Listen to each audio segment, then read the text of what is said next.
Assalamualaikum, di dapur Bunda Santi lagi.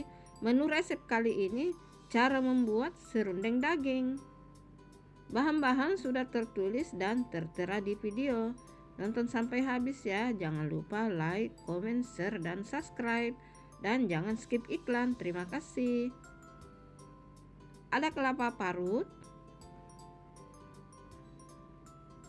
bahan-bahan bumbu halusnya sudah tertulis di video, bahan aromatik atau bahan cemplungnya,